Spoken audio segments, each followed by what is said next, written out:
ఎంసెట్ 2024 అడ్మిషన్స్లో భాగంగా second phase seat allotment జరిగిన తర్వాత మనకింకా ఎన్ని సీట్లు అనేవి మిగిలి ఉన్నాయి అనేది కానీ చూసినట్టయితే ఇంకా 18,951 సీట్లు అయితే ఖాళీగా ఉన్నాయండి. టోటల్గా మనకు 1,20,000 మందికి అయితే సెకండ్ ఫేజ్ సీట్ అలాట్మెంట్ అనేది జరిగి ఉంది.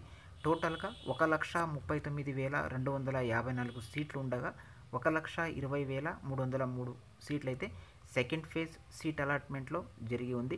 ఇంకా దాదాపు మనకు 18,951 సీట్లు అయితే ఖాళీగా ఉన్నాయి. మరి మిగిలి ఉన్న ఈ ఇంజనీరింగ్ సీట్స్ ఏవైతే ఉన్నాయో వీటికి థర్డ్ ఫేజ్ వెబ్ కౌన్సిలింగ్ అనేది ఉంటుందా ఉండదా అని ఒకసారి చూసినట్టయితే ఖచ్చితంగా ఉండదు అని చెప్పాలి. ఎందుకంటే పోయినసారి కూడా చాలా సీట్లు మిగిలి ఉన్నప్పటికీ కూడా కాస్త థర్డ్ ఫేజ్ పెట్టడానికి ప్రభుత్వం ఆలోచన చేసింది. చాలామంది విద్యార్థులు ప్రభుత్వానికి తమ యొక్క గూడును విలపిస్తే కానీ ఆ థర్డ్ ఫేజ్ వెబ్ కౌన్సిలింగ్ పెట్టలేదు. మరి ఈసారి పెడతారా లేదా అని చూసినట్టయితే ఖచ్చితంగా పెట్టరనే మనకు సంకేతాలు అయితే కనిపిస్తున్నాయి. ఏది ఏమైనా ఈ సెకండ్ ఫేజ్లో 1,20,000 మందికి సీట్స్ ఏవైతే వచ్చాయో వాళ్ళందరూ కూడా సకాలంలో ఇన్ టైంలో మీరు ఏ టైంకి అయితే కాలేజ్లో రిపోర్ట్ చేయాలో ఆ టైంలో కానీ మీరు మీ యొక్క రిపోర్ట్ కానీ చేసుకోలేదనుకో కాలేజీకి ఖచ్చితంగా మీ సీటుకు కూడా ఎసరు రావడం అయితే జరుగుతుంది. కాబట్టి ఆలస్యం చేయకుండా వెంటనే మీరు మీ యొక్క కాలేజీలో రిపోర్ట్ అయితే చేసుకోండి.